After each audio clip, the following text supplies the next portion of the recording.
ವೆಂಕಟರಾಮ್ರವರ ಸಾರಥ್ಯದಲ್ಲಿ ಮೂಡಿಬರುತ್ತಿರುವ punch TV Kannada ನ್ಯೂಸ್ಗೆ ಸ್ವಾಗತ. ಮುಳಬಾಗಿಲು ತಾಲೂಕಿನ ಪ್ರಸಿದ್ಧ ಮುಷ್ಟೂರು ಶ್ರೀ ಗಂಗಮ್ಮ ಜಾತ್ರೆಗೆ 14 ಗ್ರಾಮಗಳಿಂದ ದೀಪೋತ್ಸವ ಭರ್ಜರಿ ಆರ್ಕೆಸ್ಟ್ರಾ. ಆಂಧ್ರ ಕರ್ನಾಟಕ ಎರಡೂ ರಾಜ್ಯಗಳಿಂದ ಹರಿದು ಬಂದ ಸಾವಿರಾರು ಭಕ್ತಾದಿಗಳು. ಕೋಲಾರ ಜಿಲ್ಲೆ ಮುಳಬಾಗಿಲು ತಾಲೂಕು ಮುಷ್ಟೂರು ಗಂಗಮ್ಮ ದೇವಿ ಜಾತ್ರೆ ಮಹೋತ್ಸವ 14 ಗ್ರಾಮಗಳಿಂದ ಬುಧವಾರ ರಾತ್ರಿ ಅದ್ದೂರಿ ದೀಪೋತ್ಸವ. ಸಮಾಜ ಸೇವಕರು, ಜೆಡಿಎಸ್ ಮುಖಂಡರು ಆದ ಟೊಮೊಟೊ ಮಂಡಿ ಮಾಲೀಕ ನಾಗವಾರ ಸತ್ಯಣ್ಣ ನೇತೃತ್ವದಲ್ಲಿ ರಾತ್ರಿ ಆರ್ಕೆಸ್ಟ್ರಾ ಕಾರ್ಯಕ್ರಮವನ್ನು ಕೋಲಾರ ಮತ್ತು ಬೆಂಗಳೂರು ಪ್ರಸಿದ್ಧ ಕಲಾವಿದರಿಂದ ಆಯೋಜಿಸಲಾಗಿತ್ತು. ಸಾವಿರಾರು ಜನ ಈ ಕಾರ್ಯಕ್ರಮದಲ್ಲಿ ಭಾಗವಹಿಸಿದರು. ಮಕ್ಕಳ ಕ್ರೀಡೆಗಳ ಮನರಂಜನೆ, ಸಾವಿರಾರು ಅಂಗಡಿಯ ಮುಂಗಟ್ಟುಗಳು ಗ್ರಾಮದ ಜಾತ್ರೆಯಲ್ಲಿ ಪಾಲ್ಗೊಂಡಿದ್ದವು. ಕರ್ನಾಟಕದ ಕೋಲಾರ, ಚಿಕ್ಕಬಳ್ಳಾಪುರ ಜಿಲ್ಲೆ ಹಾಗೂ ಆಂಧ್ರ ಪ್ರದೇಶದ ಗಡಿ ಭಾಗಗಳಿಂದ ಸಾವಿರಾರು ಜನ ಮುಷ್ಟೂರು ಶ್ರೀ ಗಂಗಮ್ಮ ಜಾತ್ರೆಯಲ್ಲಿ ಪಾಲ್ಗೊಂಡಿದ್ದರು. ಆರ್ಕೆಸ್ಟ್ರಾ ಕಾರ್ಯಕ್ರಮದಲ್ಲಿ ಮುಳಬಾಗಿಲು ಶಾಸಕರಾದ ಸಮೃದ್ಧಿ ಮಂಜುನಾಥ್, ಕೆಎಂಎಫ್ ಡೈರಿ ನಿರ್ದೇಶಕರಾದ ಕಾಡೇನಹಳ್ಳಿ ನಾಗರಾಜ್, ಮಾಜಿ ಜಿಲ್ಲಾ ಪಂಚಾಯಿತಿ ಸದಸ್ಯರಾದ ದುಗ್ಗಸಂದ್ರ ಶಾಮೇಗೌಡ, ಸಮಾಜ ಸೇವಕ ನಗವಾರ ಸತ್ಯಣ್ಣ, ರಾಮಕೃಷ್ಣಪ್ಪ, ಕೋಲಾರ ಜಿಲ್ಲಾ ಗ್ರಾಮ ಪಂಚಾಯಿತಿ ಅಧ್ಯಕ್ಷರ ಸಂಘದ ಜಿಲ್ಲಾಧ್ಯಕ್ಷರಾದ ಮುಳಬಾಗಿಲು ತಾಲೂಕು ಗ್ರಾಮ ಪಂಚಾಯಿತಿ ಸದಸ್ಯರ ಮಹಾ ಒಕ್ಕೂಟ ಅಧ್ಯಕ್ಷರಾದ ಟಿವಿ ಶಂಕರ್, ಪೆತ್ತಾಂಡ್ಲಹಳ್ಳಿ ಬೈರ್ಕೂರು ಗ್ರಾಮ ಪಂಚಾಯಿತಿ ಅಧ್ಯಕ್ಷ ಕಾಡೇನಹಳ್ಳಿ ಅಶೋಕ್, ರಾಮಕೃಷ್ಣಪ್ಪ, ಯುವ ಮುಖಂಡರಾದ ಮಂಜುನಾಥ್, ಶಂಕರಪ್ಪ, ಮುಖಂಡರಾದ ದೇವಹಳ್ಳಿ ಡೆಕ್ಕನ್ ಬಿಜಿ, ಶ್ರೀನಿವಾಸ್, ಗೊಲ್ಲಳ್ಳಿ ಜಗದೀಶ್ ಮುಂತಾದ ಗಣ್ಯರು ಭಾಗವಹಿಸಿದರು. ವರದಿ ಕಿತ್ತಂಡೂರು ವೆಂಕಟರಾಮ್, ಪಂಚ್ ನ್ಯೂಸ್, ಕೋಲಾರ.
తీయండి సుక్కర్ కుంకం బొట్టుగా పెట్టండి. ಈ ಒಂದು ಕಾರ್ಯಕ್ರಮಕ್ಕೆ ಆಗಮಿಸಿರುವಂತಹ ಮಾಜಿ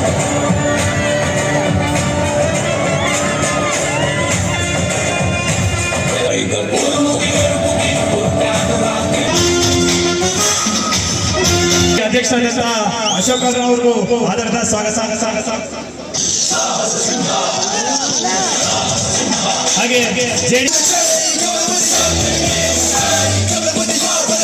ಈ ಒಂದು ಕಾರ್ಯಕ್ರಮಕ್ಕೆ ಆಗಮಿಸಿರುವಂತಹ ಎಲ್ಲ ಹಿರಿಯರು, ಎಲ್ಲ ಯುವಕರು ಮತ್ತು ಎಲ್ಲ ಗ್ರಾಮಸ್ಥರಿಗೂ ಎಲ್ಲರ ಪರವಾಗಿ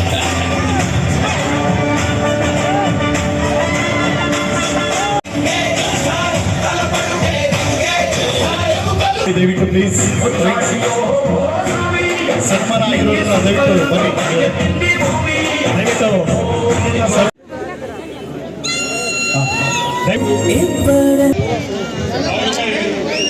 ಅದ್ದೂರಿಯ ಸ್ವಾಗತವನ್ನು ಕೊಟ್ಟಂತ ನಿಮಗೆಲ್ಲರಿಗೂ ಕೂಡ ಕೃತಜ್ಞತೆಗಳನ್ನು ಸಲ್ಲಿಸ್ತಾ, ಏನು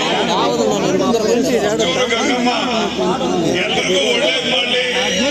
ಅನೇಕ ವರ್ಷಗಳಿಂದ ಬಹಳ ನಾವು ಚಿಕ್ಕವರದಾಗಿಂದ ಕೂಡ ಮುಚ್ಚೂರು ಗಂಗಮ್ಮನ ಜಾತ್ರೆ ಪ್ರತಿ ವರ್ಷ ಕೂಡ ಅದ್ದೂರಿಯಾಗಿ ನಡೀತಾ ಇದೆ. ಈ ವರ್ಷ ಕೂಡ ಅದ್ದೂರಿಯಾಗಿ ನಡೀತಾ ಇರುವಂತಹ ಈ ಒಂದು ಕಾರ್ಯಕ್ರಮಕ್ಕೆ ಏನು ಆರ್ಕೆಸ್ಟ್ರಾವನ್ನ ನಮ್ಮ ಸಂಜಯವರು ಮತ್ತು ನಮ್ಮ ಮುಷ್ಟೂರಿನ ಎಲ್ಲ ನಾಯಕರು ಸೇರಿ ಅದ್ದೂರಿಯಾಗಿ ಮಾಡಿದ್ದಾರೆ ಕೂಡ ಅವರಿಗೆಲ್ಲರಿಗೂ ಕೂಡ ನಾನು ಅಭಿನಂದನೆಗಳನ್ನು ಸಲ್ಲಿಸ್ತಾ ಇದ್ದೇನೆ. ಕಾರ್ಯಕ್ರಮ ನಿಮ್ಗೆಲ್ಲರಿಗೂ ಗೊತ್ತಿರೋದೆ, ನಾವು ಚಿಕ್ಕವರಿಂದ ನೋಡಿರೋದ ಕಾರ್ಯಕ್ರಮಗಳು ಇದು ಅಷ್ಟು ಅದ್ದೂರಿಯಾಗಿ ನಡೀತಾ ಇದೆ. ಇಷ್ಟು ಅದ್ದೂರಿಯಾಗಿ ನಡೀಬೇಕಂದ್ರೆ ನೀವು ಅದ್ದೂರಿಯಾಗಿ ನಡೆಸ್ಕೊಳ್ತಾ ಇದ್ರೆ ಇನ್ನೂ ಹೆಚ್ಚು ರೀತಿಯಲ್ಲಿ ಅದ್ದೂರಿಯಾಗಿ ನಡೀತಾ ಇದೆ. ಅದೇ ರೀತಿ ಈ ಮುಷ್ಟೂರು ಪಂಚಾಯತಿ ಗಂಗಮ್ಮ ಜಾತ್ರೆ ಅಂದ್ರೆ ತಾಲೂಕಲ್ಲ, ಡಿಸ್ಟ್ರಿಕ್ಟ್ ಅಲ್ಲ, ಸ್ಟೇಟ್ ಅಲ್ಲ ಗೊತ್ತು ಹೇಗೆ ನಡೆಯುತ್ತಂದ್ರೆ ಅಂದ್ರೆ ಅದೇ ರೀತಿ ಸೈಲೆಂಟ್ ಇರ್ತಾರೆ, ಯಾವುದೇ ಒಂದು ಪ್ರಾಬ್ಲಮ್ ಇಲ್ಲದಿರ ಕಾರ್ಯಕ್ರಮ ನಡೆಸ್ಕೊಡ್ತಾರೆ ಅಂತೇಳಿ ಇವತ್ತು ಹೇಳಕ್ಕೆ ಇಷ್ಟಪಡ್ತೀನಿ. ಸರ್ ಒಂದು 400-500 ಬಸ್ ಅಂದ್ರೆ 400-500 ಕೆಲಸ ಸಾಧನವ್ರೆ 700 ಕೆಲಸ ನಮ್ಮ ಅಕ್ಕ ಚೆಲ್ಲರು ಎಲ್ಲರೂ ದೇವಸ್ಥಾನಕ್ಕೆ ಹೋಗಿ ಆಶೀರ್ವಾದ ಪಡ್ಕೊಂಡು ಬರ್ಲಿ ಅಂತ ನಮ್ಗೆ ಹೇಳಿದ್ರು. ಅದೇ ರೀತಿ ದೀಪ ಅವ್ರು ಭಯ ಬಿದ್ದೋಗಿ ಚಿಂತಾಮಣಿ ಶ್ರೀನಿವಾಸಪುರ ಬೇರೆ ಕೇಂದ್ರದಿಂದ ಕಡೆಗಳು ಬಸ್ಸು ಏನು ಅವ್ರ ಭಯ ಬಿದ್ದೋಡು ನಮ್ಮ ಶಾಸನ ಇನ್ನೂ ಖುಷಿ ಆಗ್ತದೆ. ಇಷ್ಟು ಅಕ್ಕ ಚೆಲ್ಲದ ಇನ್ನು ಇದಕ್ಕೆ ದೇವಸ್ಥಾನಕ್ಕೆ ಹೋಗಿ ಆ ದೇವರ ಆಶೀರ್ವಾದ ಮಾಡ್ಕೊಂಡು ಬಂದ್ರೆ ಅದಕ್ಕೆ ನನಗೆ ಇನ್ನೇನ್ ಬೇಕು, ಆ ದೇವರ ಆಶೀರ್ವಾದ ಇದ್ರೆ ಸಾಕು, ನಿಮ್ಮೆಲ್ಲರ ಆಶೀರ್ವಾದ ಇದ್ರೆ ಸಾಕು ಅಂತ ಎಷ್ಟು ಬಸ್ ಆದ್ರೆ ಕಳಿಸಿದ್ರು. ಅದೇ ರೀತಿ ಇನ್ನೊಂದು ಹೇಳ್ತೀವಿ, ಸೆಷನ್ ನಲ್ಲಿ ಪ್ರಮಾಣ ಸ್ವೀಕಾರ ಮಾಡಬೇಕು.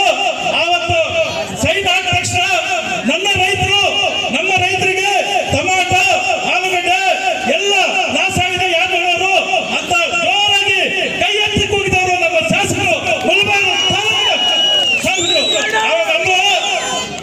ಸ್ಪೀಕರ್ ಅಂದ್ರು ವೆರಿ ಗುಡ್ ಅಂದ್ರು. ಯಾಕಂದ್ರೆ ಅಷ್ಟು ಜೋರಾಗಿ ಮಾತಾಡ್ತು, ಅಷ್ಟು ಮಾತಾಡೋ ಧೈರ್ಯ ನಮ್ಮ ಶಾಸಕರಿಗೆ ಆ ಧೈರ್ಯ ಕೊಟ್ಟಿದ್ದು ನಮ್ಮೆಲ್ಲರೂ ಧೈರ್ಯ. ಅದಕ್ಕೋಸ್ಕರ ಇವತ್ತು ನಮ್ಮ ಶಾಸಕರು ಒಳ್ಳೆ ಶಾಸಕರಿದ್ದಾರೆ, ಒಳ್ಳೆ ಕೆಲಸಕ್ಕೆ ಆಗ್ತಾರೆ. ಕಾಡಿನಲ್ಲಿ ಕಾರ್ಯಕ್ರಮ ಡೈರಿ ಬಿಲ್ಡಿಂಗ್ ಇದರಲ್ಲಿ ಒಂದು ಮಾತಾದ್ರು, ನೀವು ಹಳೆ ಬಿಲ್ಡಿಂಗ್ ಇದ್ರೆ ಹೊಸ ಡೈರಿ ಬಿಲ್ಡಿಂಗ್ ಕಟ್ಟಂಗಿದ್ರೆ ನನ್ನ ಸ್ವಂತ 2 ಲಕ್ಷ ಕೊಡ್ತೀನಿ ಅಂತ ಹೇಳಿದ್ರೆ, ಎಲ್ಲ ಊರುಗಳಲ್ಲಿ ಬಿಲ್ಡಿಂಗ್ ಕಟ್ರೆ ನನ್ನ ಸ್ವಂತ 2 ಲಕ್ಷ ಕೊಡ್ತೀನಿ. ಆಮೇಲೆ ನಾಗರಾಜನ್ ಕೇಳ್ರಿ ಅದು ಎಷ್ಟೊಂದು ನಾವೆಲ್ಲರೂ ಹೊಸ ಬಿಲ್ಡಿಂಗ್ ಕಟ್ಕೊಳ್ಳೋಣ, ಎಲ್ಲರೂ ರೈತರು ಚೆನ್ನಾಗಿರ್ಬೇಕು, ಎಲ್ಲರೂ ಹಾಲು ಬರ್ಬೇಕು. ಅದೇ ನಾಯಕರು ಇನ್ನೊಬ್ರು ಬಂದು ಯಾರನ್ನ ಬಂದು ನಮ್ಮ ಮನೆ ಹಸು ತೆಗೆದುಕೊಂಡು ಚೆನ್ನಾಗಿರುತ್ತೆ, ತೆಗೆದುಕೊಳ್ಳಿ ಕೊಡ್ಲಿ.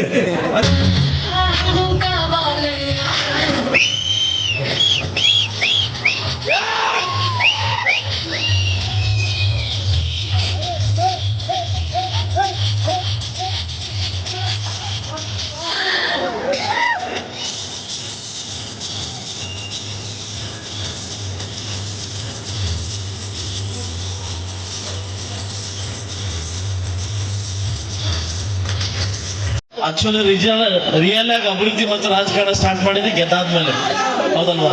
ಸೊ ಅದರಿಂದ ದಯವಿಟ್ಟು ತುಂಬಾ ಜನ ಹೆಣ್ಮಕ್ಳು ನೋಡ್ತಾವ್ರೆ, ಸುಮಾರು ಜನ ಹೆಣ್ಮಕ್ಳಿಗೆ ತೊಂದರೆ ಕೊಡಕ್ ಹೋಗ್ಬೇಡಿ, ಅಲ್ಲಿ ಕಾಯ್ತಾ ಇದ್ದಾರೆ.